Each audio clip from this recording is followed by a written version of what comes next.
Hello, everyone, and thank you for joining us today on this Valentine's Day for another WCMA member webinar. This month, we are focused on writing your best grant proposal, along with some tips on what reviewers are looking for, how to find grants, and some upcoming opportunities that WCMA can help guide you to and support you with. Let's take a quick look here at our agenda. I also want to just give a few housekeeping notes before we roll right into it. We will be recording this webinar for future viewing. That'll be up on our website and will be sent out with a list of resources at a later date once we're done with the webinar. So if you miss something this time around, you'll be able to catch it once we put up the recording later in the week. And we would ask that you stay on mute throughout the presentation so we can avoid any interruptions. If you do have any questions for any of our presenters, we will leave some time at the end of our webinar session after all the presenters have spoken to field those audience questions. So please feel free to drop those in the chat at any time, and we will be happy to raise those with our speakers later in the webinar. We'll start off today with a bit of a grant writing 101 from Jim Gage, an industry consultant. Then we'll move on to what reviewers look for from Katie of the Wisconsin Economic Development Corporation, And then we'll turn to Paul Scharfman of Specialty Cheese. Welcome, Paul. Thanks for joining us for a firsthand perspective from a WCMA member and some tips that he'd like to share with all of you on finding and applying for different grants. And then we'll turn to WCMA's Grants and Business Programs Director, Danica Nilsestuen, who will share a little bit more about the Dairy Business Innovation Alliance and upcoming grant opportunity there, as well as some other WCMA resources and ways we can help support you. Then, as I mentioned, we'll do our Q&A at the end. So again, if you have questions for our panelists that come up, feel free to drop those in the chat anytime. We also have some pre-submitted questions that we'll go through as well. So with that, I think we will go ahead and get started. Jim, I am going to turn it over to you whenever you're ready to teach us about Grant Writing 101. Okay.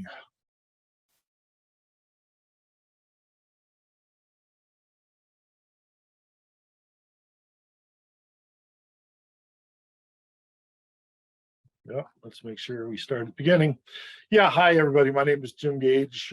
I've worked as a grant writer and business strategist for many, many years, and been part of the value-added dairy scene since 2004, when some of you may remember Dan Carter drafted me for the original Dairy Business Innovation Center and said, I like the way you write, come help write business plans and feasibility studies, and hey, can you write grants too? Sure, Dan, I can write grants. So that's where it started, and have had just a blast doing work with small cheesemakers, local foods folks, all across the country. It's been fun. So I'm going to give the really, really short version of Grant Writing 101.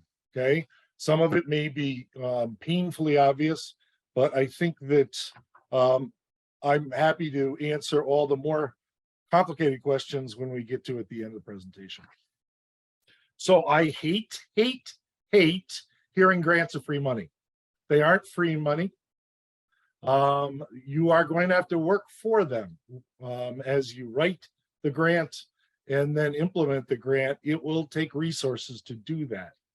And frankly, I like my preferred definition is grants are an investment, similar to what a private investor would do or a bank would do, by a private, nonprofit, or public entity designed to help develop new products or ideas, or to grow target venture in ways that will be mutually beneficial to the donor and the awardee. Remember, USDA, state of Wisconsin, they have a stake in the ground too. They want to see economic development in the state, in the dairy industry, but they want to also see you successful.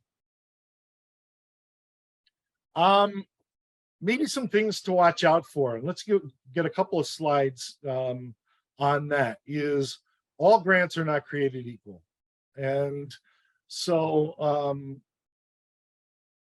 these 4 points kind of hit on why they aren't equal. I think the first one is paperwork, and I always look at what paperwork has to be done.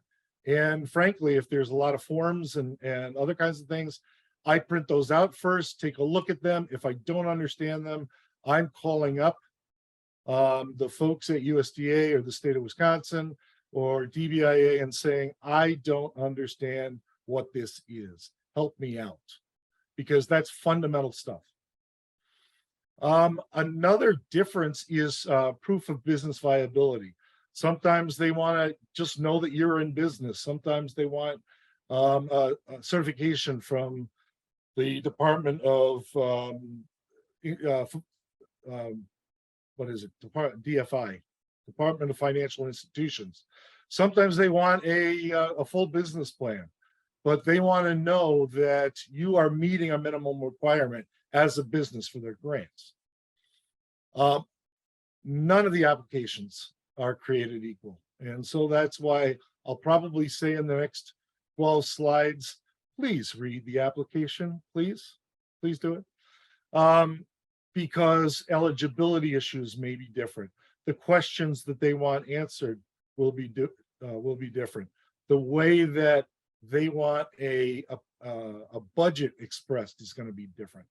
I'd say though, in summary, most require a solid financial and management record that backs a good technical approach. It's kind of a good piece to keep in your mind. Another thing to watch out for, grants are scored. Well, of course they are. And the scoring criteria is typically listed. So analyze and understand what that criteria is. DBIA does a nice job. There's a 1-page in there that says, here are, 4 or 5 ways, Danica, that the scoring criteria is going to be judged. Here are the points that are assigned. Understand what they are. And hint, hint, nudge, nudge, a 25-point question really is worth more than a 10-point question. So spend some time on the 25-point question. Scores are given by reviewers. Huge question always. Who are the reviewers? Great question for the sponsor of the grant. Okay, it will be different kinds of people. A small business innovative research grant that's very research oriented is going to be scored by researchers. The DATCAP grants for dairy processing, that could be a range of folks from DATCAP or industry or nonprofits, for instance. Just an example of a USDA scoring in one of the grants that I work with quite a bit. With your quality writing and your analysis, you can earn up to 80 points. How about that? But you are also eligible for an additional 10 points because of the special circumstances and priority applicants that you have to justify, but you can't make that stuff up. So it's kind of, okay, can I get those 10 points or can I get those 10 points? And then, and this is in my opinion, some funding agencies like USDA sometimes give 10 points for administrative reasons. They want to make sure that a national grant is available to all the states or different kinds of priorities that they may have, and they give up to 10 points also. I call that sometimes the big black hole. I don't exactly like that, but that's all right. That's their prerogative. They are the investor. When I'm starting to look at writing a grant, what are my starting points? What do I want to look out for? And so give you 6 hints here. Look at last year's implication, the notice of the award winners, Do I know any of them? How much did they get? Could I call them up and say, hey, how was that grant process? And what did you find easy or hard? Invest 15, 20 minutes, half an hour, and see what they did. Have a conversation, like I say in point 2, a conversation with that recent grant award winner. And not only about the grant, but how are they using the grant funds? Have they already written an update?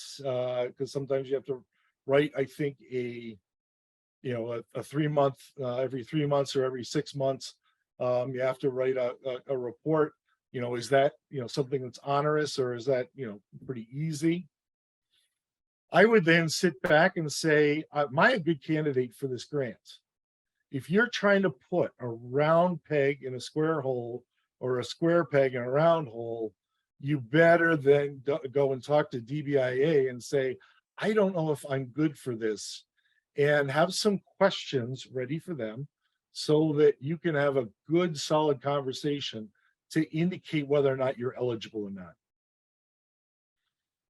And most of the time, I find these days, you can talk to the grant giving agency. Not the entire period, but certainly at the beginning when the RFP is given, they allow that.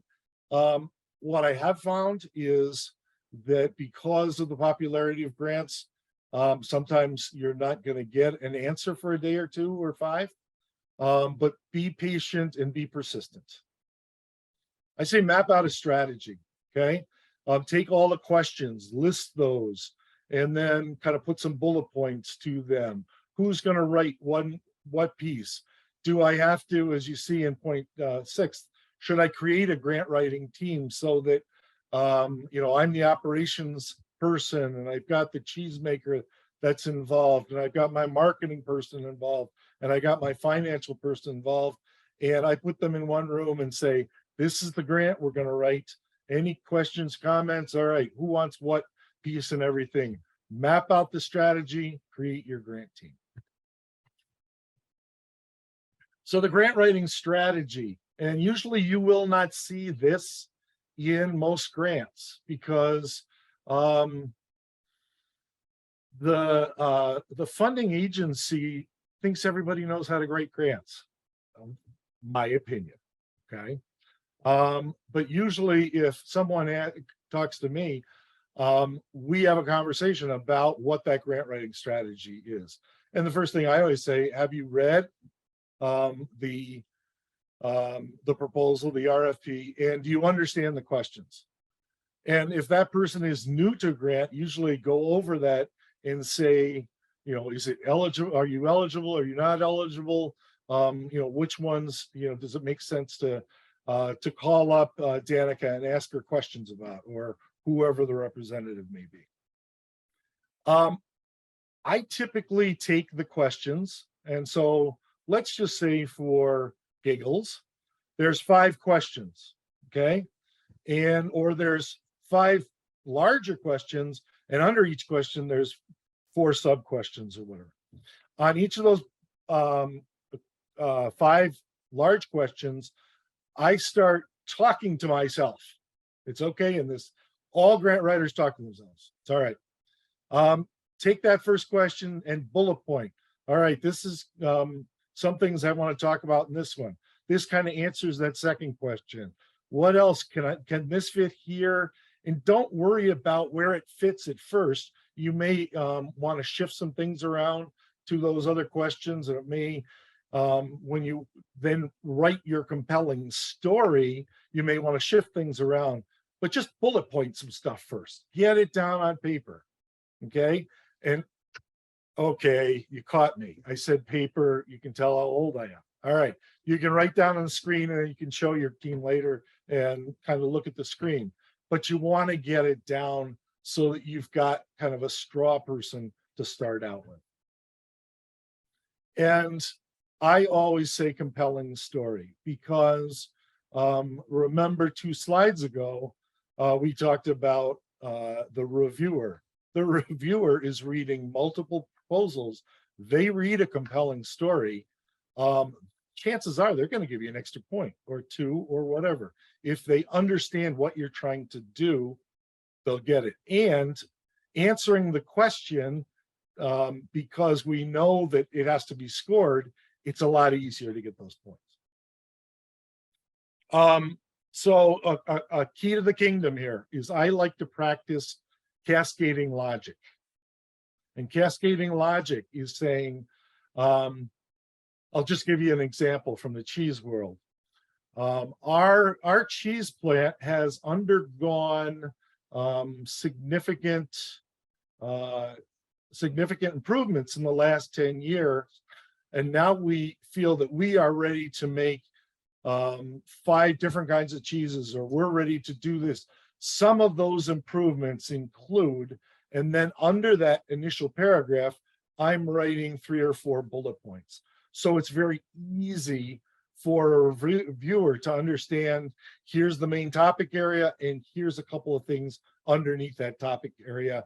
That cascading logic really helps the reviewer. And it does work, it really does.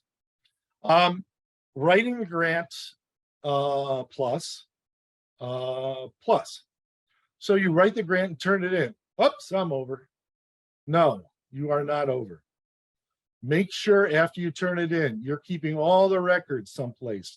Create a Dropbox with all your digital files, all that kind of stuff, so that you can refer back to it at some point, okay?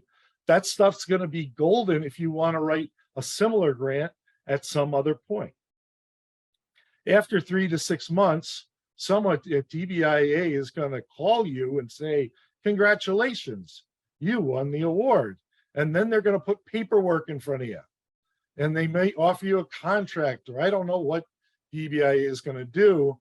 So that's a point in time, 3 to 6 months after you've written a proposal, that you may want to ask a few questions like, oops, things have changed, or oops, I don't know if I can accept this money anymore, or I don't understand your contract. Make sure before you sign that contract, you understand what you're getting yourself into.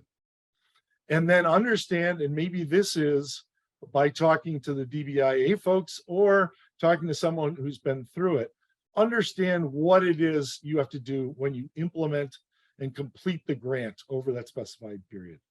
So understand what reimbursement's about, understand what the reports in are, understand what maybe check-ins you should do, understand if you're having a real success or a real challenge, should you contact DBIA and do a little brag, or do a little, I don't know what's going on here, and help me because I still want grant money, but now I think things have gone a little sideways and I don't know if I can even accept this anymore.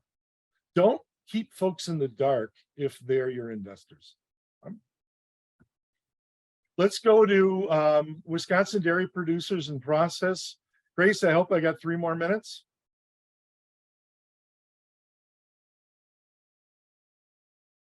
Okay, so I'll turbo this a little bit, but then you can look at this and we can talk about it later.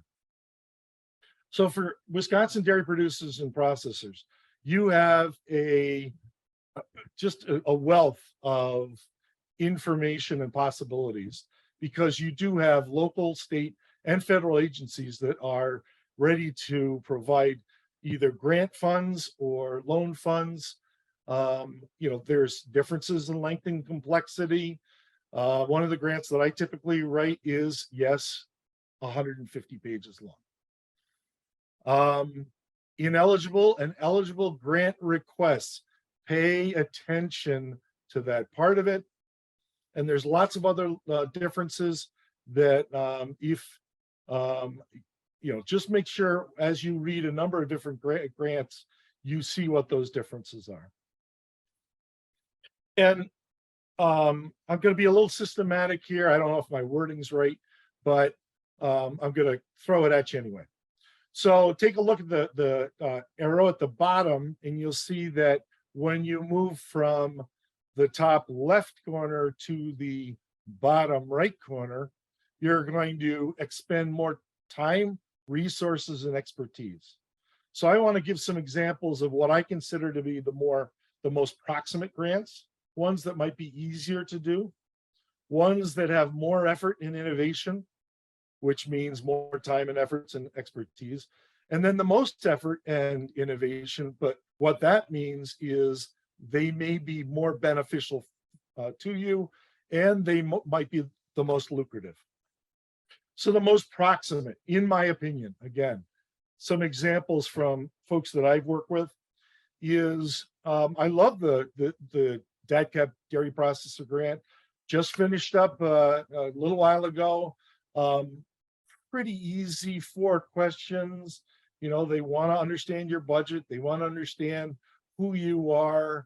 They're not asking for a business plan, but their business plan type of questions in there, but related to a specific project.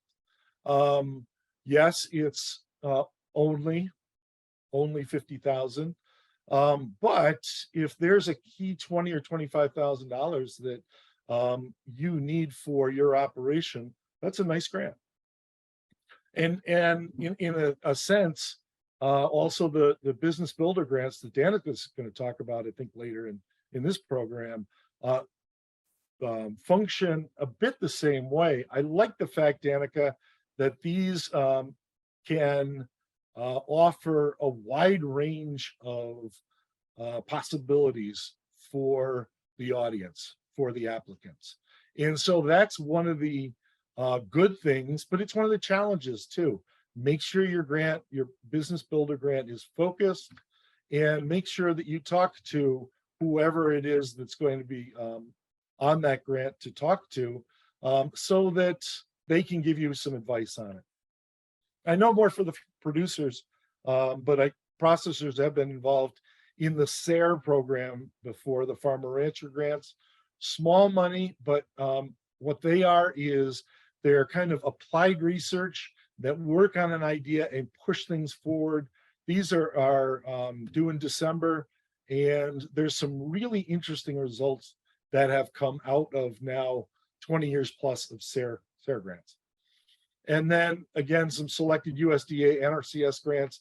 There's obviously some emphasis on conservation and other kinds of things like that. And so NRCS are good grants for those. Let me go to the more effort and innovation. And I see those as the DBIA industry impact grants. There's going to be some research involved and some real thought process behind how you're going to order a year applied research program, and how, yes, $250,000 sounds like a great grant, but how you would spend that in order to not only improve what you do, but also have an impact on the industry in Wisconsin and the impacts in industry overall.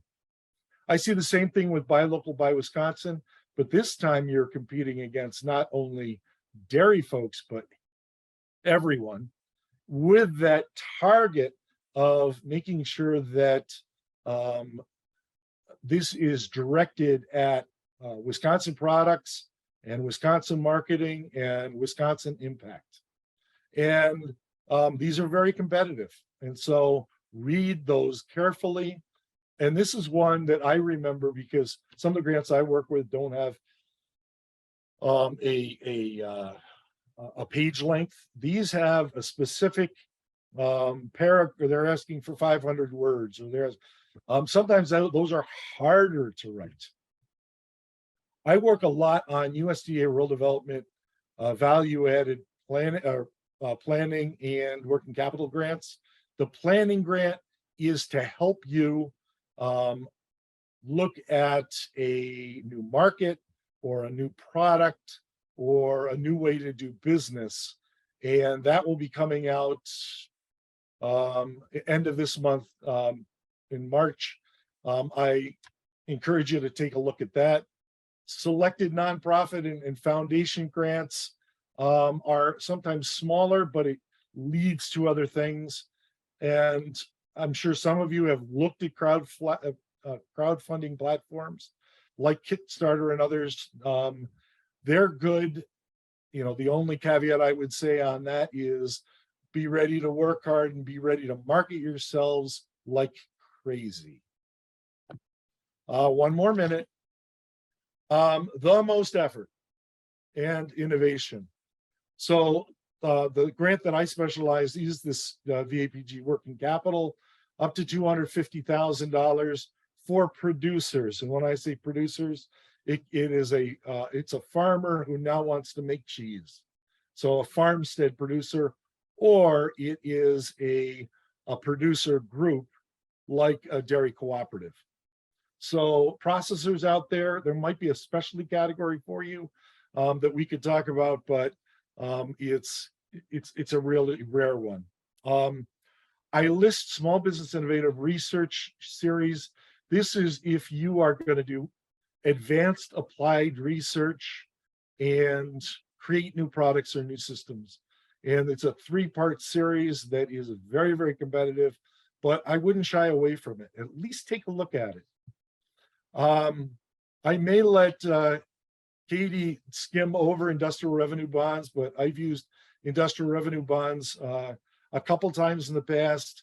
The person or the organization that helps you with that is Katie's organization, WEDC. Lots of people involved with that. It's a bonding issue. It's kind of a loan and kind of a grant and kind of a pain in the neck sometimes, but it may be worth it for you if you're making widgets and cheese. And revolving loan funds, kind of the same thing. There's a lot of people involved, but might be worth it. And I just put the last one, ag marketing service, rural development, other offices, especially during the last 2 to 3 years with the pandemic. There have been some new loan programs that have come out that you may want to look at. Enough. Right. Thank you so much, Jim. That was fantastic. We really appreciate all that information. And I think we'll have some good questions coming up at the end that were pre-submitted that kind of relate to a couple of things you touched on. Next, we will turn it over to Katie Ujdak of the Wisconsin Economic Development Corporation. Katie is going to tell us more about, from kind of the other side of the coin, what reviewers are looking for when they review your grant. Katie, I'll turn it over to you. Thanks, Grace. Good afternoon, everybody. Really glad to be here today. I hope you can see my PowerPoint now. My name is Katie Ujdak. I'm a global trade and investment grant specialist with the Wisconsin Economic Development Corporation. Just very briefly about who I am and what we do. WEDC is the state's lead economic development agency. So we assist Wisconsin businesses with business and community development, entrepreneurship and investment, and global trade. I am a program manager for all of the grants that come out of our global trade and investment division. And I'm also the reviewer on some of those programs, as well as some of the partnership programs that we offer with other state agencies.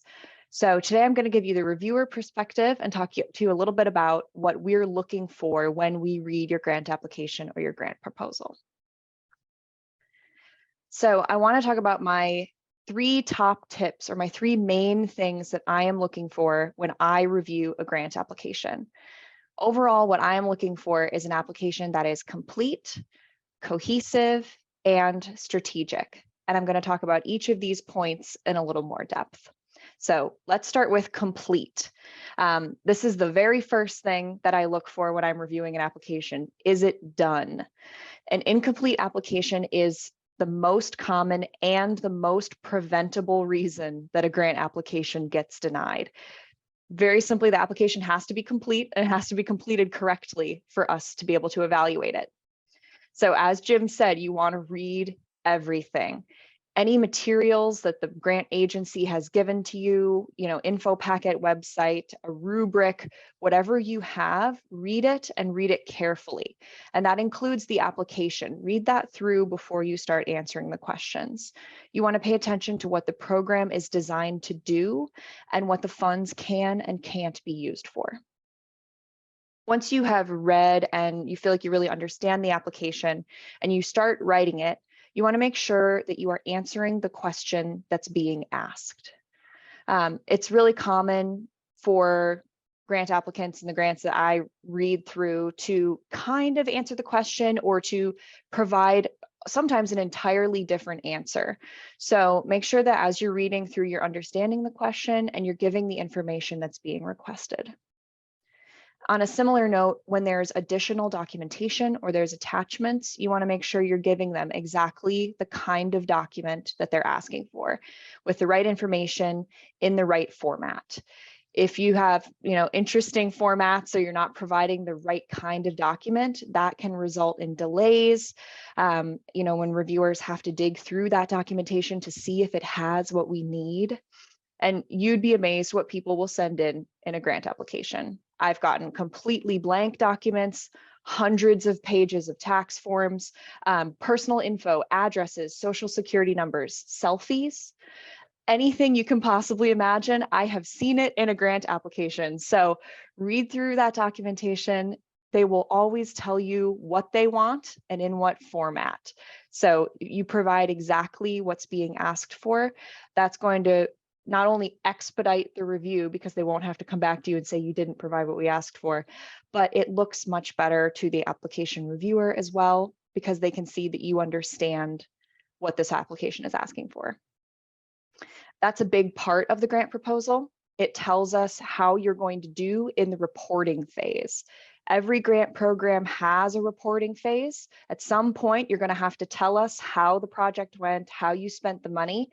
So when we see an application that is missing pieces, isn't done correctly, documents are all over the place, that can clue us in to say, this company might also struggle in the reporting phase.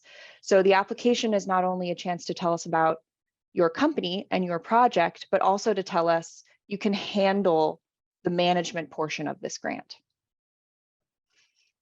Secondly, I am looking for applications that are cohesive. A grant proposal is generally going to ask you similar or closely related questions. Something you see really commonly is a budget document, like a spreadsheet, and also a paragraph format budget narrative. We want those similar or closely related questions to line up.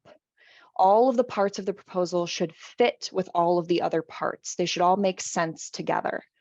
If we notice that there's a key aspect that's only mentioned in one place and ignored everywhere else, or if responses are contradictory, that's definitely a red flag as we're reviewing the application. So you want to make sure that the proposal is showing a cohesive strategy, a cohesive project, and that you're not surprising us with something in just one section that's never been brought up anywhere else. And finally, this is probably the most important part. I am looking for a proposal that is strategic. And I like to use SMART goals here. It's probably something a lot of you are familiar with. The term that I often use is, does the proposal justify the award?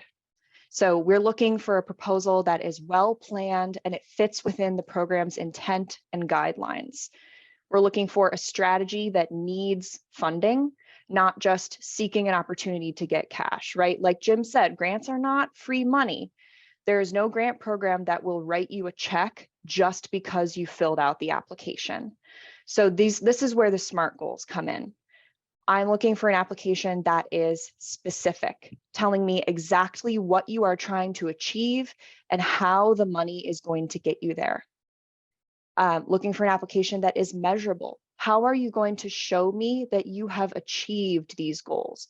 What metrics can you use or what proof can you provide later on to say, hey, I really did this? Is your proposal attainable? Can you actually do what you're telling me you're going to do? Is it relevant? This is the one that I see missing most often. Does it fit within the guidelines and the goals of the program that you're applying for? One of the programs that I review is an export development grant, and it's really common for me to see applications that have no mention of anything international. They just say, well, I want to grow my sales in Wisconsin. That's not exporting, so it has to be relevant to the guidelines and the goals of the program you're applying to. And finally, is it timely? Can you get this done in the allotted time frame? And this is where reading all of that documentation is going to be really beneficial. It'll tell you what time frame you have to get this project done, which will help you design that proposal so that it's achievable in the time that you have.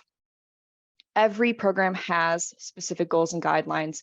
It's our job as reviewers to make sure that we're funding proposals that fit within those guidelines and that achieve our organization's overall goals. So we are looking for well-planned projects with strong potential that are based on research and evidence. The documents we provide you will tell you exactly what we're looking for. They'll show you the goals of the program, they'll show you our organization's goals, and the questions we ask are generally designed to get at those goals and those guidelines. So if you're reading everything thoroughly, you're really understanding the program, you're going to be in the best position to write a really strong and strategic application. And I just want to leave you with one final tip, which is to ask for help. It is okay to ask questions. A lot of programs these days have a program manager or someone that you can talk to who runs the program that you can ask questions to. If it's a program that doesn't allow reaching out to the granting agency, find a previous awardee, right? Somebody who's had this grant already and ask them, how did you succeed in this program? What made your application great?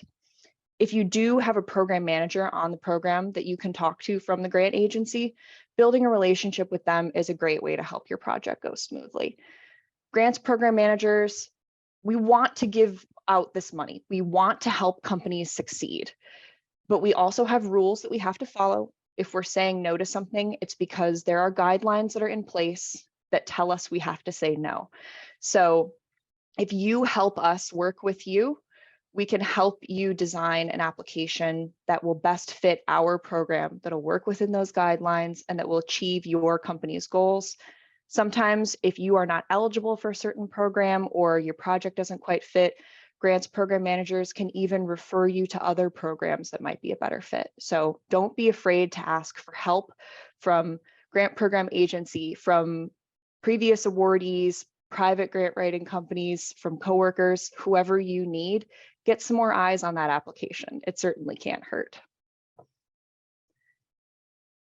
My contact information is here on this screen. Like I said, I am happy to answer your questions about grant writing or about WEDC's grant programs or any of the financial assistances that we offer. Katie, that was wonderful and so interesting to hear about the reviewer's perspective. We will certainly include Katie's contact information along with all of our presenters in our follow-up email. So if you haven't gotten a chance to quick scribble that title and name and email down, don't worry, we'll include that in our follow-up. Thank you again, Katie, really appreciate that. Next, we will move on to Paul Scharfman. Paul is the president of WCMA member company Specialty Cheese out of Reeseville, Wisconsin. And he has generously agreed to share his experience with his company's grants that they have successfully applied for and used in the past, and how that's gone, and any tips that he might have to share with other members for how they can find and apply for grants successfully. Paul, I'll turn it over to you. Oh, I think you're muted. There, am I sharing my screen or are you going to put this thing up? I can pull it up for you right now.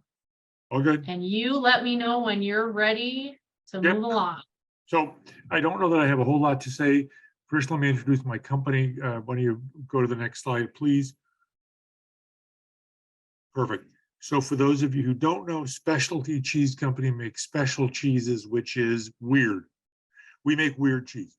So we make cheese for people from India. We make cheese for people from the Middle East, from Poland, Hispanic cheese, Filipino cheese, all sorts of unusual cheeses. Next slide. We have been incredibly lucky. The company has enjoyed some real growth. I bet there may be skill involved. If so, it's not my skill, but the company has grown. Next slide. And we've gotten some grants. So here's the deal. Our company enjoyed getting a lot of money in the last few years. it can be done. This is starting to be a significant amount of money, over $600,000. Here's what we applied for. Here's what we got. And I'm going to give the message that this isn't that big a deal. Now, you just heard from Jim and Katie to say it's hard to get this right. I'm saying the opposite. Now, that doesn't mean you can just write it in pencil. But what I'm going to say is, if you believe you've got an idea, just apply for the grant. Because as I talk through some of these ideas, I hope the people listening to me go, that's not that good an idea. How did you get money for that? You can do this. So idea number one, I make a cheese for people from India called paneer. No one on the face of the earth has ever made a lactose-free paneer. One response to that fact is, therefore, nobody wants it, Paul. So I said, I want to try to go make it. And I wrote a grant and we got $50,000. We figured out a way to make it. We brought it to market. We developed labels. We put it into the market. And it failed. Nobody wanted it. But we would not have tried without the grant. In the long run, how's this going to work? I don't know. But for purposes of this afternoon, if you knew it would work, if it was proven, you don't need a grant for it. There's no risk. The grant helps de-risk an idea. Lactose-free paneer was a risky idea. I wrote a grant. I said, here's where it is. We tried. Next, when I make this paneer cheese, it's like making ricotta. The whey is all acidic, and nobody wants acidic whey. There's very little protein. What are you going to do with it? Well, if you concentrate it, you might be able to sell it for animal feed. Okay? So that's called reverse osmosis. Well, Paul, just go do that. Really? That's a few $1 million. I need to engage an engineer to tell me whether it's a good idea. I'll write a grant for the engineer, $20,000. Done. I make another sort of cheese. It's for Hispanics. It's very fresh. And you don't press it in an A-frame. You flip it upside down. Take some curd, put it like Munster in a form, flip it upside down and flip it upside down. And all those forms have to be on tables. And those tables take up acres and acres of space. Oh my gosh. Why don't we put the tables, like stack them on top of each other? Turns out there's a company that makes some stackable flipping technology. So why don't you just go buy it, Paul? Because I want to de-risk it. Like with lactose-free, like with reverse osmosis, it sounds like a good idea. It might be a good idea, but it'll be much more commercially feasible for me if I get help to take the risk out of this. So I wrote a grant. We got $50,000 for this stuff. Turns out this one worked. This one will be delivered in April. It's working like a charm. Next, we said, we make all these weird cheeses. Why don't we try not just selling in America? Let's see if we can sell overseas. So we do a little putzing around and we find out selling overseas is a pain. The way that people who succeed do it is with full container loads. I'm just a little pumpkin. I can't do full container loads of anything. Idea, maybe we make a coalition of other little pumpkins and we work together to do export. I don't know, is that going to work? Again, I don't know. But it's worth trying. Let me see if I can get some grant money for it. So we got $250,000. You know what happened? We spent $100,000.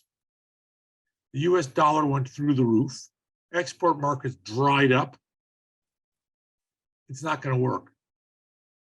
Okay, but we tried. We wrote a grant. We got some money. We gave it a good try. Next. People say to me, I don't have any good ideas in my business. Here's one. We make cheese, we put it in a little rigid container and we seal it. And the damn sealing machine is unreliable. The one I got was from China. It was the first one in America, first of its kind. And boy, they're doing a lot of learning at my expense. The machine is unreliable. I need a new, more reliable machine. So I wrote a grant for Business Builder Grant. I will build my business if my people don't stand around every hour for 10 minutes while my maintenance guys tries to fine tune the silly machine.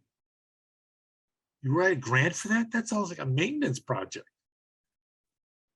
I can only tell you, we wrote a grant for that. We got the grant. The machine is due in 2 weeks. It ought to increase our throughput a great deal. Talk to me in a month or so, I'll tell you if it works. These ideas, everybody has them. They're just afraid to verbalize them. Next, we said we make a bunch of really soft cheese. And as the cheesemakers on this call know, soft cheese has a problem. It's hard to separate the curd from the whey. Remember Little Miss Muffet setting out her tuffet, curds and whey? With cheddar curd, you can pretty well separate the little hard pellets from the whey. Softer the cheese, the harder to separate. So we found a new technology. It's in Germany. Costs a lot of money. Really sounds good. So I wrote a grant to de-risk trying the technology. Got the grant. Our team came back from a week in Germany 10 days ago, very enthusiastic. Some of these grants work, some didn't. All of them bear the theme that our team had some ideas that I don't know if we would have done these things without a grant to de-risk them. None of them were stupid, like, oh, just listening to that, that's a dumb idea. All of them had some risk. Writing the grant, it's always a nuisance, but I bet you there are a lot of ideas in the industry would profit from if they would only get done. And the proprietor is risk averse, so isn't doing it. That's why the grants exist. Next slide, please. So, you know, I hope I have friends in the industry, and I chat among people in the industry, and I ask, why don't you guys apply for grants? Here's what I hear. Objection number one, I don't want to take government money. Oh, that's a very principled objection. I'm, you know, it's not for me to tell you you're wrong. It's very principled. I will listen. Objection number two. Oh, it takes forever to fuss with this damn application. As opposed to going to work every day, that doesn't take time and effort. Objection number three. We have no new ideas. Really. Next slide, please, Grace. So to the people who are highly principled, who reluctantly pay their taxes and never take any government money, they never take SBA loans, they never ride on public roads, which are paid for by tax dollars, they never use taxpayer money for any sort, I say that's great. I respect your principles and thank you, because it's one less competitor for me while I go get grant money. Because I'm your competitor and I'm going to go take the grant money. Well, Paul, you shouldn't. I got it. I don't share your principle and I'm going to go do this. Next slide, please. Doing a DBA grant application is a pain. True. It's not free. It's not trivial. It's not nothing. But I get up to work every day with the same feeling. I don't know about you guys, but that's what work is. That's why they call it work, not play. Yeah, it's a pain to go to work. Right. It's a pain to write these applications. Right. But the payoff is real. Next slide, please. We have no new ideas. Paul, we've heard there's a lot of innovative companies. That's not us. Our people don't have any new ideas. I call bullshit. On the first two, you can have principles, and that's up to you. It's a pain in the neck to write them. Yeah. It does take effort, but so does everything we do. As to the notion you have no new ideas in your company, I don't believe it. Do you have equipment that's unreliable? I just told you a story in which I used grant money to get more reliable equipment. Do you have customers who ask for new items that you don't know how to make? Lactose free. We tried. Didn't work, but we did it. You get calls from equipment vendors with a great sales pitch, but you're a little leery. Well, we want a grant for that purpose. Do you ever say, I think there's a better way to do this in the industry? We put together an export coalition. Do your employees need training? Do you have frustrations? Do you have wishes? Do you have any unmet needs? I'm here to say these folks will listen real carefully to a grant that you write for any of that stuff. Next slide, please. Her name is Danica. She rolled her eyes when I told her she would be the last slide here, because I hope she gets deluged. But she ought to. She's the gatekeeper. She can help. I'm done. Thank you, Kate Grace. Thank you very, very much, Paul. That was a wonderful ride to take with you. But in all seriousness, it's really informative to hear how your company, like you said, a little pumpkin, right, was able to make all these grants happen, and a good story as well, that even if the grant's purpose ultimately doesn't work out, like the lactose-free paneer, you can still have success in the fact that you tried. And like you said, you de-risked some of that using that grant money. Speaking of our wonderful Danica Nilsestuen, our WCMA Grants and Business Programs Director, she is going to run through real quick and talk with us a little bit more specifically about the Wisconsin, the Midwest Dairy Business Innovation Alliance grants. Danica? Good afternoon, everyone. I feel like I got a lot of shout outs about ways that I can help everyone, so no pressure. I'm going to run through these really fast. But first, before I go into my stuff, I just wanted to say one real quick thing about Paul. And I think part of the reason he has been and his company have been so successful getting grants, and I've actually had the pleasure of working with Paul for more than 10 years. I worked with him on some workforce grants when I was in workforce development. And I think one of the key components to his success is that he has the idea and the project before he finds the money. And I think one problem people have is when they feel like they want money is they find a grant and figure out how to shove a non-existent, not great idea into an application. So anyways, I just wanted to give a shout out to Paul and his amazingness. And okay, so real quick, I wanted to talk about the grants that WCMA offers. The first I'm going to talk about is the Dairy Business Innovation Alliance grants. Our next round opens up next week on February 20th. We're going to be having our Helpful Hints webinar on February 21st. Next slide. So the Dairy Business Innovation Alliance grants are run through the Dairy Business Innovation Alliance, which is a partnership between us here at Wisconsin Cheesemakers Association and the Center for Dairy Research. So we serve dairy businesses in our 11-state region, which are listed on the slide, also on our website. And all of the different grants that I've listed here are all on our WCMA website, which I know all of you know how to find because you registered for this webinar. And so this next round of DBIA grants, like I said, opens up next week.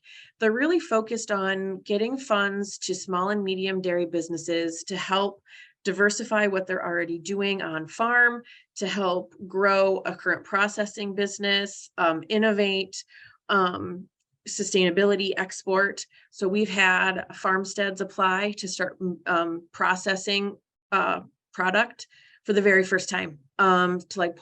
To Paul's point, we've had companies who have a herd and want to produce something with it themselves instead of just sell the milk. And so they end up partnering with the university and they produce their new product on campus with the support of experts and consultants and workers to see if it makes sense.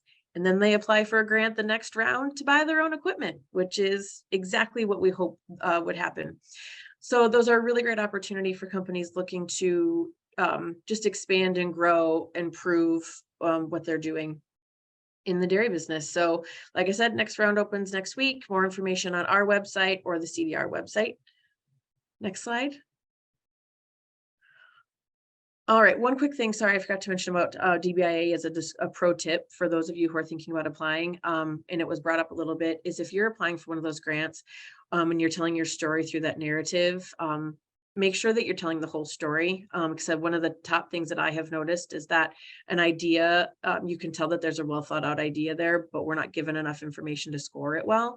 So like I'll have a conversation with a potential awardee and they'll tell me all about their project. And then when I read their application, you have no idea what they're actually trying to do. So make sure you're telling the story as if you're talking to somebody who knows nothing about your industry or your business or your project.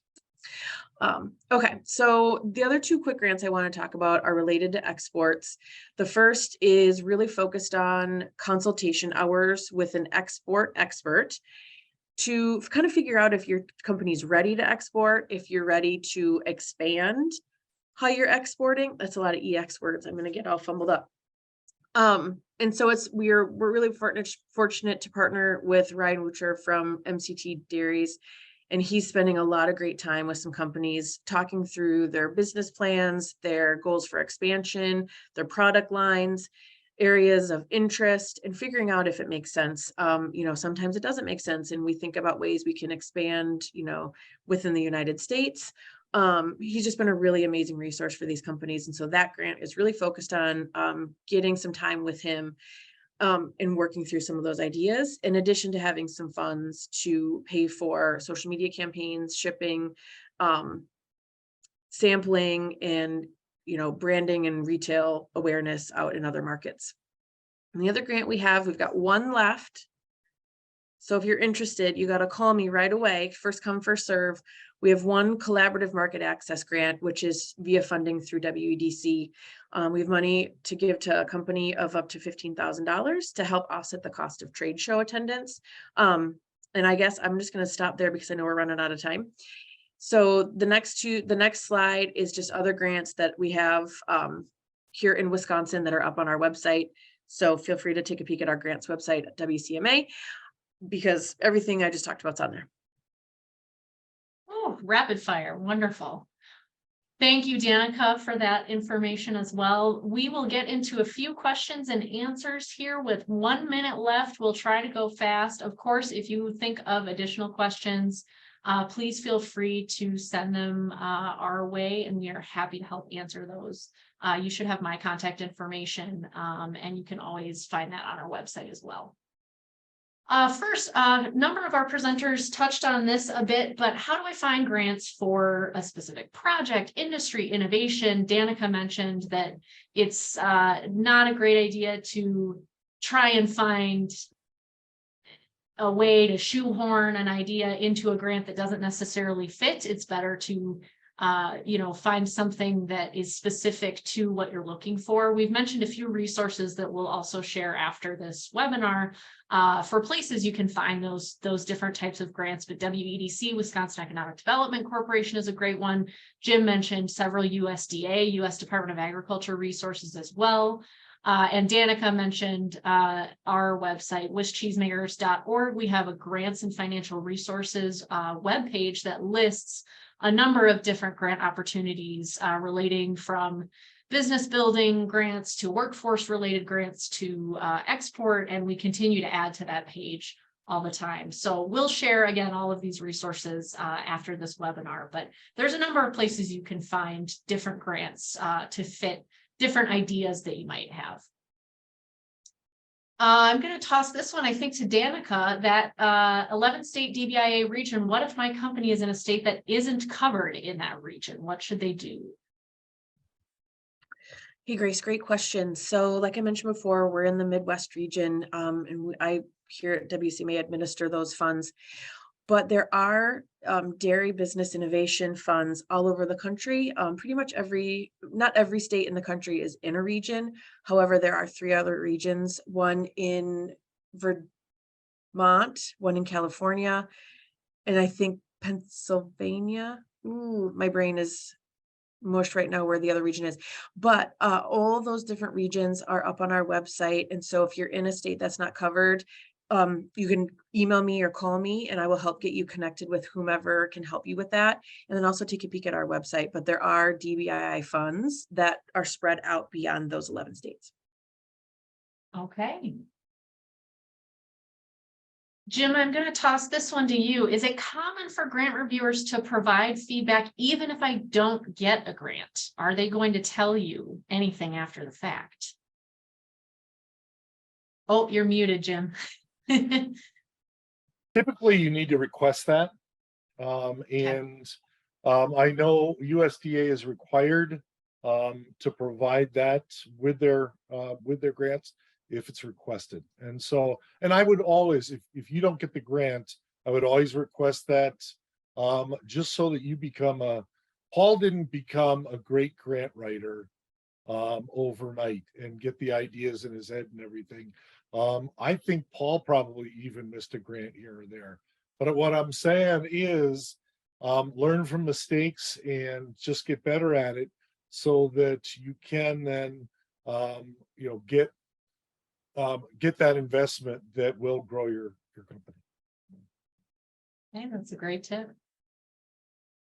And Danica touched on this, I think it was Danica a little bit, but are grant reviewers experts in the cheese and dairy industry, since that's the industry that we're all talking about today?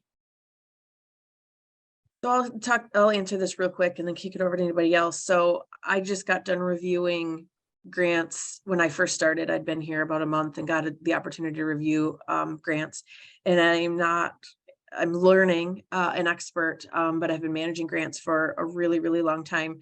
And so I think you're going to get all sorts of different types of people, depending on how big the pool is reviewing grants. And, for us, we've got for DBIA 11 states, and we had 109 applications. We had about 12 reviewers, some from states, departments of ag outside of Wisconsin. And so there are experts, yes, but also not always. And so that's why I think it's super important to tell the whole story as if you're talking to somebody who is not an expert. It's a great tip, great advice. All right, we will go ahead and wrap up today's webinar. So sorry, we are a couple of minutes over, but thank you so much for those who are able to stick around with us. Also want to thank our presenters, Jim Gage, Katie Ujdak, who it looks like had to hop off, Paul Scharfman, who also had to leave us just now, and Danica Nilsestuen. We appreciate your time and your expertise so much. It's really, really valuable and informative. Again, we will share a link to a recording of this webinar along with presenters' contact information and links to plenty of resources after the fact. So keep an eye out for that. Also keep an eye out on our website, wischeesemakers.org, for the sign up for our next monthly member webinar, which will be Tuesday, March 14th, 1 month from now, also at 1 p.m. And we'll talk about some resources that you may or may not be aware of to help with effective recruitment at your business. So check back on our website soon. We'll have registration open for that webinar shortly, and we hope to see you there. Thank you. Have a good afternoon.